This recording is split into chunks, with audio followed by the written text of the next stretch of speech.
ஓம் சாய்ராம். ஸ்ரீ சாய் ஞானேஸ்வரியின் அத்தியாயம் 5, கடவுளை அடைதல்.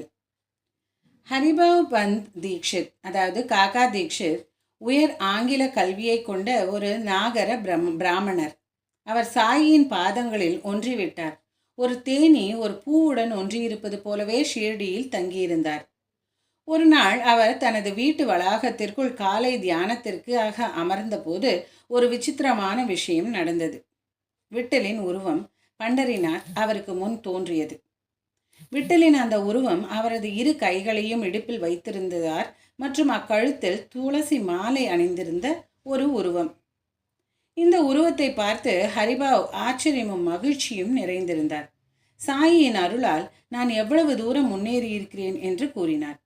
எந்த வகையிலும் தகுதி பெறவில்லை என்றாலும் இந்த தரிசனத்தால் நான் கடவுளால் ஆசீர்வதிக்கப்பட்டேன். இதைவிட விலைமதிப்பற்ற லாபம் அல்லது அதிர்ஷ்டம் இந்த வாழ்க்கையில், பின்னர் இந்த விலைமதிப்பற்ற அனுபவம் திரும்ப கிடைக்கும் என்று நம்பலாமா?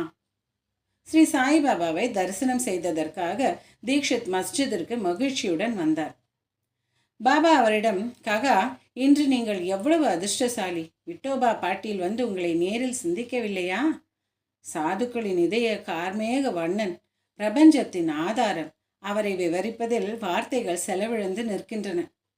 இந்த வார்த்தைகளை கேட்ட தீக்ஷித் அவர் குனிந்து கை குவித்து, பாபா, உங்கள் அற்புதங்களை புரிந்து கொள்ள முடியாதவன். நீங்கள் மட்டுமே உங்கள் செயலை விளக்க முடியும். குழந்தைக்கு எது நல்லது அல்லது கெட்டது என்பது அம்மாவுக்குத்தான் தெரியும்.